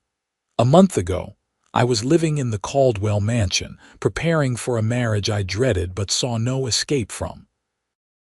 Now here I am, a fugitive in the wilderness with a price likely on my head." She smiled faintly. "And yet I feel more free than I ever did in that gilded cage." "Do you regret it?" Bo asked. "Going back for the evidence, confronting your past?" She considered the question seriously. "No," she finally said. "Whatever happens next, I needed to do this for myself and for those who have no voice against men like Victor." She poured coffee into 2 tin cups, handing one to Bo. "What about you? Do you regret helping me?" "Not for a moment," Bo replied without hesitation. "Though I admit I'm eager to get back to the ranch, to something resembling normal life." "What is normal life for you, Bo Jameson?" Hattie asked, her voice gentle. "Before I arrived and disrupted everything." Bo smiled, warming his hands around the coffee cup. "Quiet, predictable.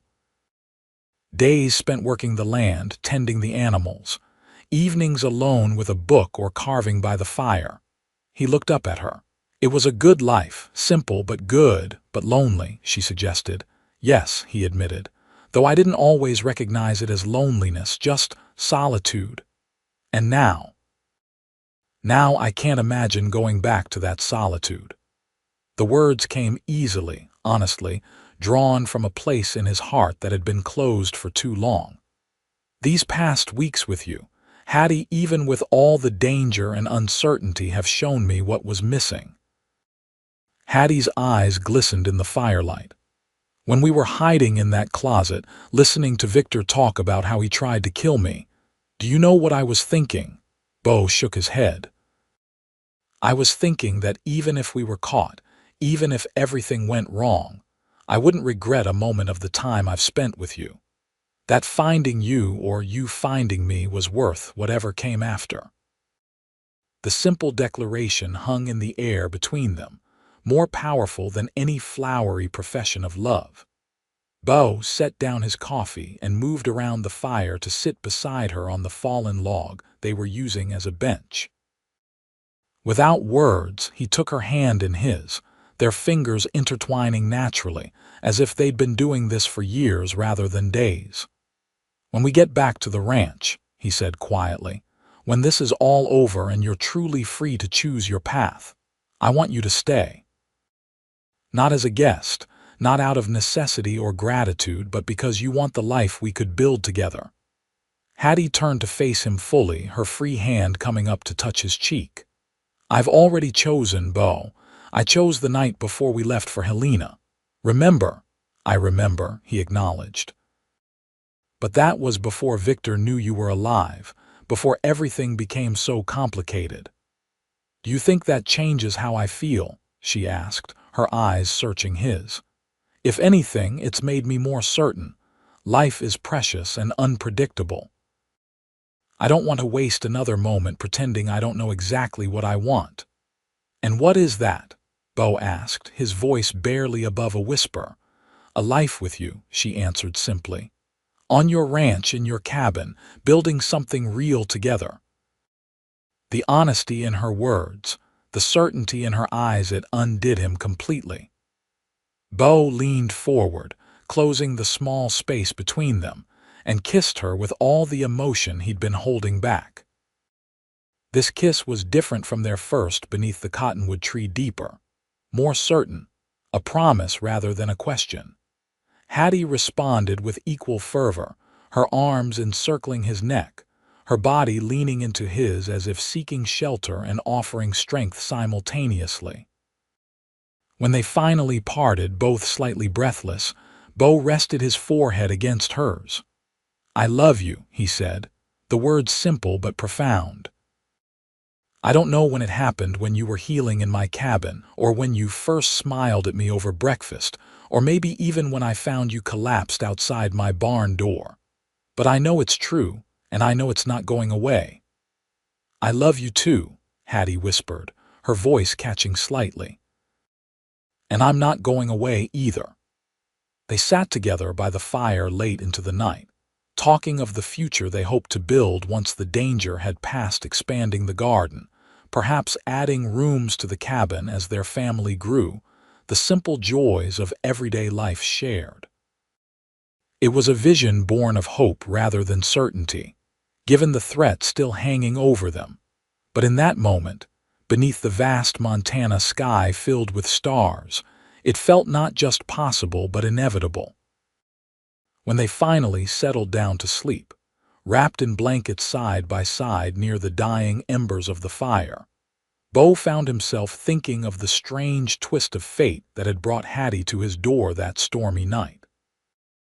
If she had collapsed a mile in any other direction, if he hadn't heard the thunder and gone to secure his horses in the barn, if he hadn't seen her in that flash of lightning.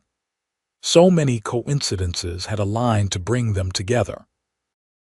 Call it luck, call it destiny, either way.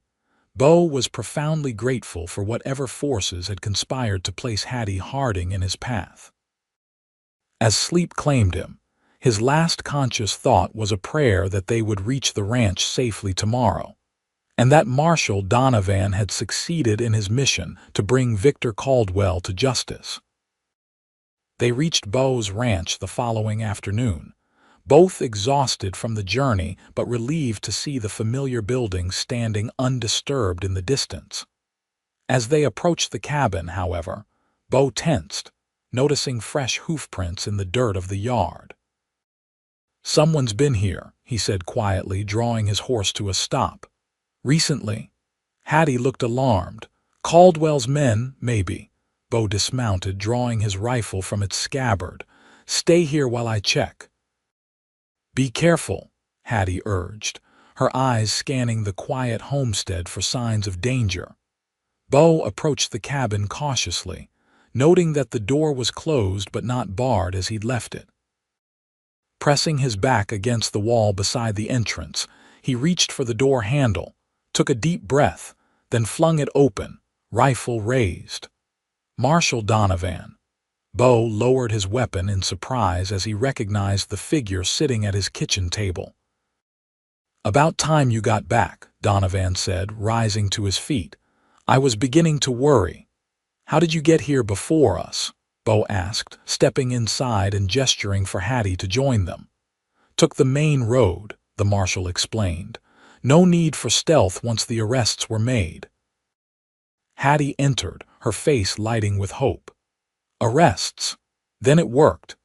"The evidence was enough," Donovan nodded, satisfaction evident in his weathered features. "Victor Caldwell, Lawrence Pearson, and 3 of their business associates are currently enjoying the hospitality of the Helena jail. Judge Hammond issued the warrants yesterday evening after reviewing the documents you recovered. The evidence was more than sufficient." Relief washed over Hattie's face, tears springing to her eyes. "It's over, truly over. The criminal case is just beginning," Donovan cautioned. "There will be a trial and you'll likely need to testify. But yes, the immediate danger is past. Victor Caldwell won't be threatening anyone from behind bars." Bo moved to Hattie's side, his arm slipping naturally around her waist. "What about his connections?" "The judges and officials in his pocket." "That's the interesting part," Donovan said, his mustache twitching with a suppressed smile. "Once word spread of Victor's arrest, several of his former friends in high places suddenly became very eager to demonstrate their commitment to justice. Amazing how quickly rats abandon a sinking ship." "And the Chinese laborers?" Hattie asked. "The ones already brought across the border?" "We're still piecing that together," Donovan admitted. "Some were found at a mining operation near Virginia City. They'll be treated as victims, not criminals.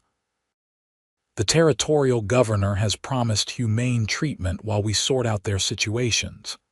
Hattie nodded, satisfied for the moment. "Thank you, Marshal, for believing me, for helping us. I know you risked a great deal." "Just doing my job, Miss Harding." "Though I admit it's particularly satisfying to see Victor Caldwell behind bars. That man has been thumbing his nose at the law for far too long." He picked up his hat from the table. "I should be getting back to town. I only came out here to let you know it was safe to return." "Will you stay for a meal at least?" Bo offered. "It's the least we can do." Donovan shook his head. "Thank you, but no. Plenty of work waiting for me in Helena. The Caldwell case has opened up a whole nest of corruption that needs cleaning out." He moved toward the door, then paused, looking back at them with a knowing expression. "I take it you won't be returning to Helena permanently, Miss Harding?" Hattie glanced up at Bo, a soft smile touching her lips. "No, my future is here now." "I thought as much," Donovan said with a nod of approval. "Well, when you're ready to make it official, Judge Hammond performs a fine wedding ceremony. Just give me a few weeks' notice so I can be there to stand witness." With that parting remark, he tipped his hat and left, leaving Bo and Hattie standing together in the middle of the cabin, momentarily speechless at his presumption, accurate though it was. "Well," Bo finally said, a smile spreading across his face, "I suppose our intentions are rather obvious." Hattie laughed, the sound light and free in a way he'd never heard before. "Apparently so." She moved to the window, watching as Donovan rode away, then turned back to Bo with wonder in her eyes. "It's really over. We're safe." "We are," Bo confirmed, crossing to join her. "And now we can begin." "Begin what?" she asked, though the look in her eyes suggested she already knew the answer. "Our life together," Bo said simply. "If that's still what you want." In response, Hattie rose on her toes and kissed him, her arms winding around his neck. It was answer enough. The weeks that followed were a time of healing and new beginnings. Hattie traveled to Helena once to give her formal statement to Judge Hammond, with Bo accompanying her for support and protection. Though Victor Caldwell was securely behind bars, the memory of his threats still lingered. and Hattie found herself anxious in town, relaxing only when they were on the road back to the ranch. Summer faded into autumn, the Montana landscape transforming in a blaze of gold and crimson. Bo and Hattie settled into a comfortable routine, working side by side to prepare the ranch for winter, harvesting the last of the garden, preserving food, ensuring the cabin and barn were weathertight. In the evenings, they would sit together on the porch until the chill drove them inside, watching the sun set behind the mountains and talking of their plans for the future. Sometimes they would read aloud from Bo's small collection of books, Hattie's voice bringing Whitman's poetry to life in a way that made the familiar verses seem new. As October arrived, bringing the first frost and the promise of winter not far behind, Bo suggested a trip to Helena, not for business or legal matters this time, but for a more personal reason. Marshal Donovan sent word that Judge Hammond will be holding court in Helena next week, he said over breakfast one morning. If you're ready, we could speak with him about performing a wedding ceremony. Hattie looked up from her coffee, her eyes bright. Are you proposing to me, Bo Jameson?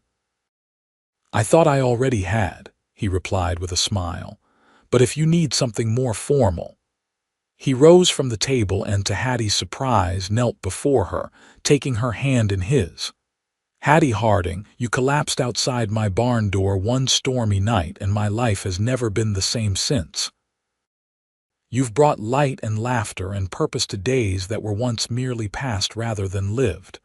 Would you do me the very great honor of becoming my wife? Tears filled Hattie's eyes, but her smile was radiant. Yes, she said simply. With all my heart, yes. They were married the following week in Judge Hammond's chambers, with Marshal Donovan standing as witness as promised. The ceremony was simple but meaningful, the words exchanged between them a formalization of the commitment they had already made to each other in the wilderness beneath the stars. After the ceremony, as they prepared to return to the ranch, Marshal Donovan presented them with a wedding gift, a large envelope containing official documents. What's this? Bo asked, opening it to find legal papers inside. The deed to Victor Caldwell's hunting cabin and the surrounding 50 acres, Donovan explained. It borders the eastern edge of your property. The court seized his assets, and when this parcel came up for auction, I thought you might be interested. Bought it for a song. Seems no one wanted property associated with Caldwell. Hattie examined the documents with wonder. But how did you pay for it? Consider it Helena's way of thanking you for your courage in exposing Caldwell's operation, Donovan said. Several of the town's honest businessmen contributed. They're prospering now that Caldwell's stranglehold on local commerce is broken. This is incredibly generous, Bo said, genuinely moved by the gesture. Thank you. The cabin needs work, Donovan warned. Caldwell didn't maintain it well, but the land is good, creek running through it, some fine timber stands, room to expand your operation. Or build a bigger house someday, Hattie suggested, exchanging a meaningful look with Bo that made him wonder if she had news of her own to share. They returned to the ranch, their home, as the first snow of the season began to fall, transforming the landscape into a pristine wonderland.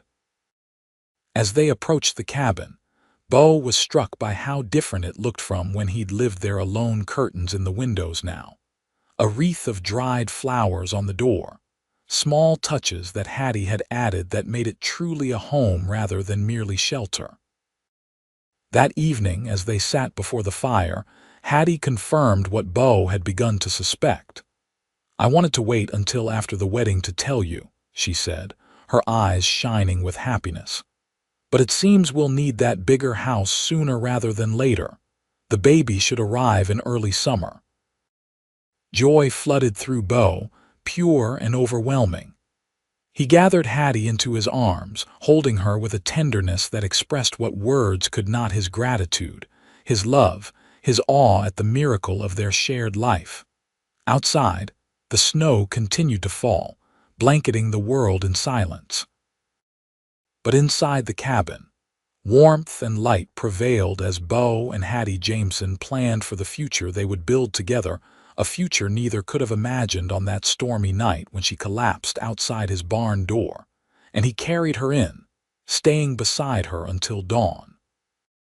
Years later, when their children were old enough to ask how their parents had met, Bo and Hattie would exchange a glance, remembering not just the dramatic events of that night, but the journey that followed, the healing, the danger, the triumph of justice, and most importantly, the love that had grown between two people who found each other against all odds on the Montana frontier.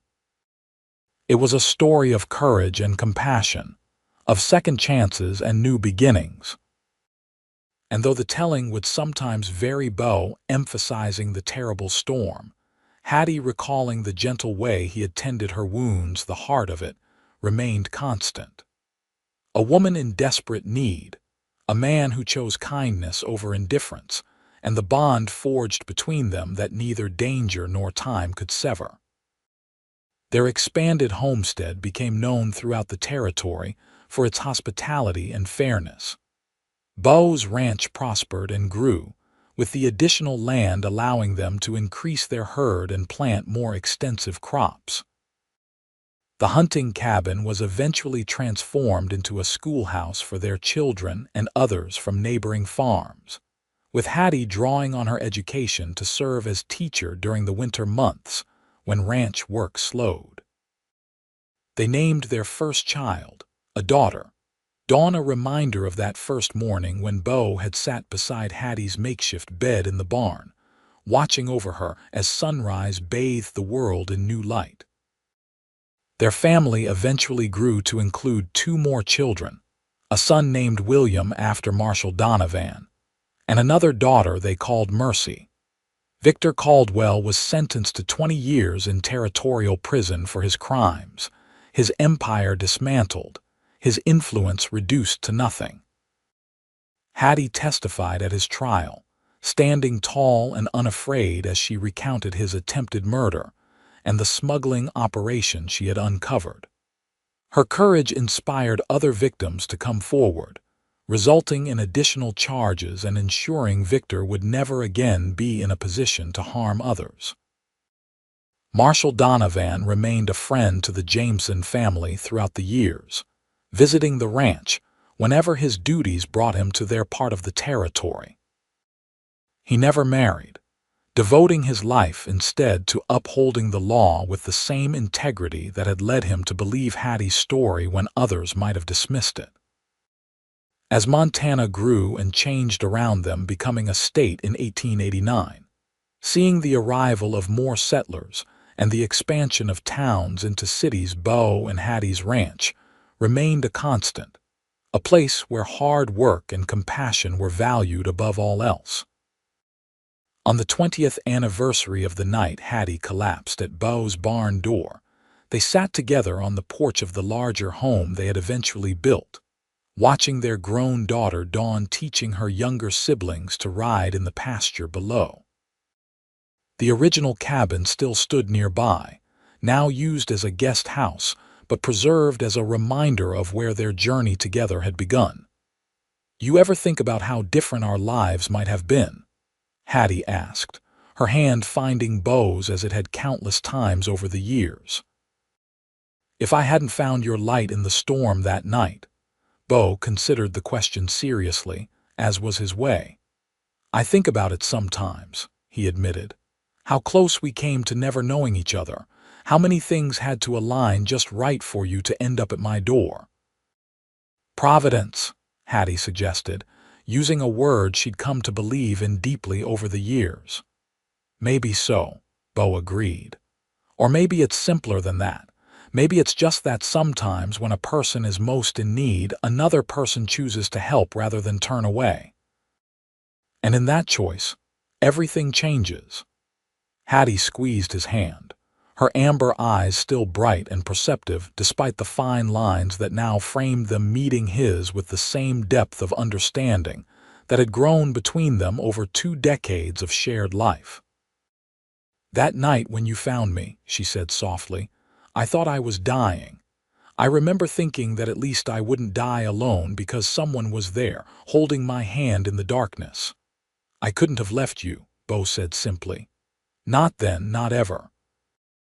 "I know," Hattie replied, her voice filled with certainty. "That's why I love you, Bo Jameson. That's why I've loved you from the beginning, because when it mattered most, you chose compassion. You stayed." As the sun began to set over the Montana mountains, painting the sky in shades of gold and crimson that rivaled the most beautiful sunrises they'd witnessed together, Bo and Hattie remained on the porch, hands clasped, hearts full. Their story, begun in desperation and violence, had transformed into one of enduring love, proving that even in the harshest circumstances, human kindness could create something beautiful and lasting. And in the quiet moments between day and night, as twilight settled over their land, they found themselves grateful yet again for the storm that had brought Hattie to Bo's door, for the courage that had carried them through danger, and for the love that had sustained them through all the years that followed. For what greater blessing could there be than to find shelter in the storm, and in that shelter, to find a love that would last a lifetime,